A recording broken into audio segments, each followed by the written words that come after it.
Zelensky diz que o veto russo torna o Conselho de Segurança ineficaz e quer ações específicas como a exigência da retirada das forças russas da Ucrânia. Azerbaijão reivindica controle total de Nagorno-Karabakh. Milhares de arménios saíram às ruas para pedir a demissão do primeiro-ministro. Em Versalhes e em francês, o rei de Inglaterra brindou à sólida amizade entre a França e o seu país. O governo francês vai dar luz verde à venda de combustíveis com prejuízo e provoca tensão com grandes marcas de revenda.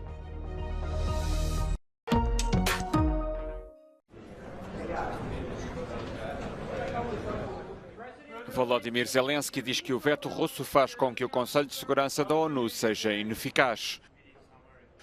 Um dia depois de discursar na Assembleia Geral das Nações Unidas, pela primeira vez em pessoa desde o início da guerra, o presidente ucraniano voltou a pedir numa sessão especial do Conselho que seja retirado o estatuto de membro permanente à Rússia. Zelensky propôs também ações específicas por parte do Conselho de Segurança, como a exigência de uma retirada completa das forças russas. Генеральній асамблеї ООН треба дати реальну можливість долати вето. Це перший необхідний крок. Якщо війну неможливо зупинити через те, що всі зусилля блокуються вето агресора, чи того, хто потурає агресору, потрібно виносити це питання на розгляд Генеральної асамблеї. Apesar de uma grande expectativa acerca de um possível face-a-face entre Zelensky e o chefe da diplomacia russa, os dois não se cruzaram já que um deixou a sessão antes do outro chegar. Mas Sergei Lavrov também abordou diretamente a questão do veto russo.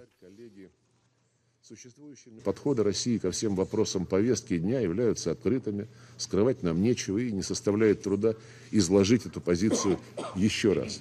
К тому же применение вето – абсолютно легитимный инструмент, предусмотренный в Уставе, с целью не допускать принятия решений, которые были бы чреваты расколом организации. Apesar do secretário-geral da ONU, António Guterres, ter voltado a reiterar ao Conselho de Segurança que a invasão da Ucrânia é uma violação clara da Carta das Nações Unidas, Zelensky tem sido pressionado por alguns membros, nomeadamente a China, próxima da Rússia, para participar em negociações com vista ao fim da guerra. A Polónia anunciou que vai deixar de enviar armas para a Ucrânia, numa altura em que se agrava a tensão em torno da importação de cereais.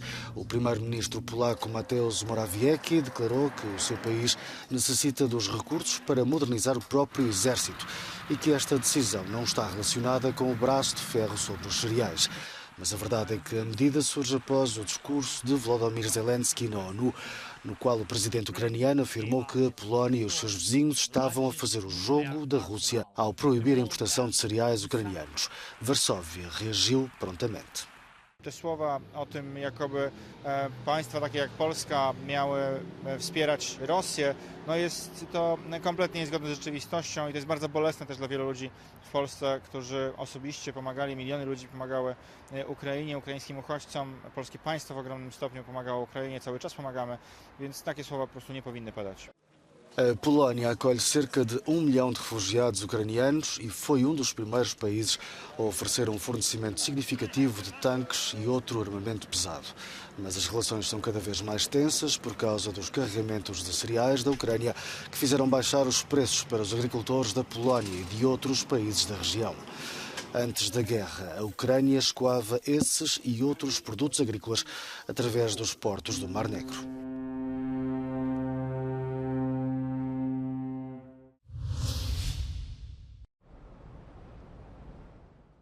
O Azerbaijão reivindicou o controle total de Nagorno-Karabakh. O anúncio aconteceu depois das autoridades de etnia arménia, que têm gerido os assuntos do enclave sem o reconhecimento internacional, terem concordado em depor as armas. Os representantes da região começaram esta quinta-feira conversações sobre a reintegração no Azerbaijão e o governo de Baku tem divulgado imagens do fim dos confrontos. Desde terça-feira, com o início da ofensiva militar, milhares de habitantes de Nagorno-Karabakh refugiaram-se no acampamento controlado pelas forças de manutenção russas.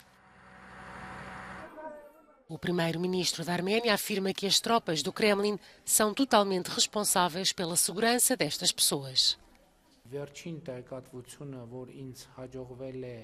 ստանալ Լեռնային Ղարաբաղից հետևյալն է, որ ռազմական գործողությունների ինտենսիվությունը կտրուկ նվազել է, չեն կարող ասել, որ զրոյացել է, բայց կտրուկ նվազել է. Entretanto, o presidente do Azerbaijão elogiou as autoridades da Arménia. Ermənistan bu dövr ərzində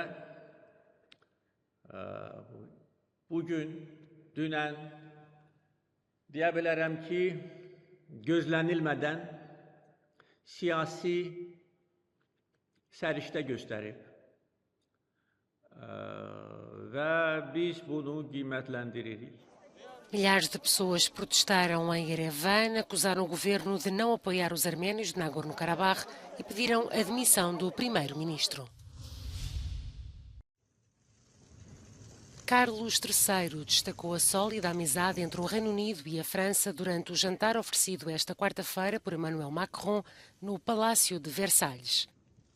Em francês, o rei britânico elogiou o facto de Macron e Rishi Sunak terem iniciado uma renovação das relações entre os dois países durante a Cimeira de Março no Eliseu. Monsieur le Président, dans tout cela, nous pouvons compter sur notre solide amitié, qui se renouvelle et se redynamise à chaque nouvelle génération. Carlos e Camila começaram a visita de 3 dias, adiada em março por causa dos protestos em França contra as reformas das pensões. Esta quinta-feira o rei discursa perante o Senado francês e terá encontros com o presidente Macron. A visita termina sexta-feira com uma passagem por Bordeaux. A Reserva Federal decidiu manter inalterada a sua taxa de juros diretora, mas prevê uma nova subida até ao fim de 2023 e aponta para um nível superior ao previsto em 2024, já que o crescimento económico dos Estados Unidos deverá ser 2 vezes superior às estimativas de junho. A taxa diretora é assim mantida entre os 5,25% e 5,5%, o nível mais alto desde 2001. O presidente da Reserva Federal, Jerome Powell, frisou que a evolução da taxa dependerá da evolução da situação económica.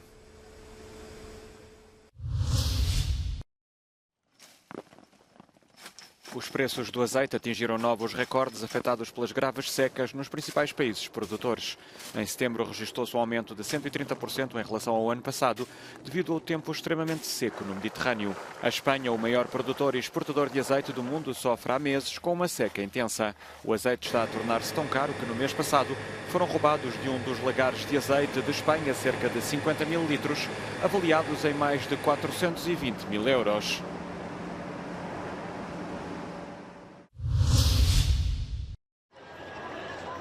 Cerca de 1.500 pessoas manifestaram-se em Bruxelas contra uma nova disciplina obrigatória de educação sexual nos estabelecimentos de ensino belgas. O contestado programa EVRAS está destinado aos estudantes com idades a partir dos 11 anos.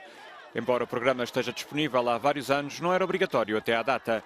Desde que o Ministério da Educação anunciou que o programa passaria a ser obrigatório, a decisão tem enfrentado uma forte oposição por parte de grupos religiosos católicos e muçulmanos.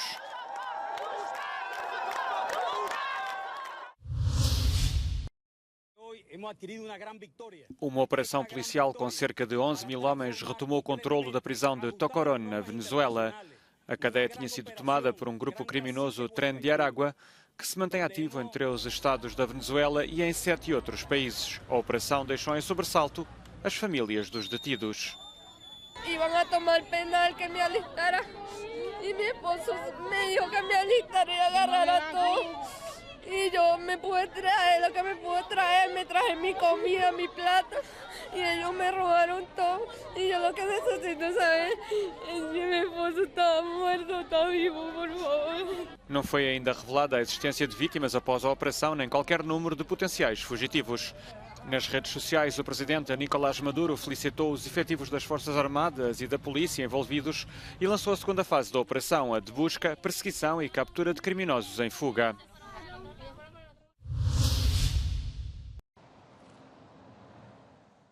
Em Olivares de Duero, na região espanhola de Castela e Leão, Josefa Fernandes reservou uma viagem de autocarro para poder ir ao centro de saúde mais próximo. Não existe um serviço regular de autocarros que liga a aldeia de 300 habitantes e a sede do concelho. A solução encontrada pelas autoridades foi criar um serviço de transportes a pedido. Pues funciona muy bien, yo estoy muy contenta. Luego nos vienen a recoger a las 11:30 y nos deja otra vez a Olivares. Yo estoy muy bien, siempre lo suelo coger para venir al centro de salud.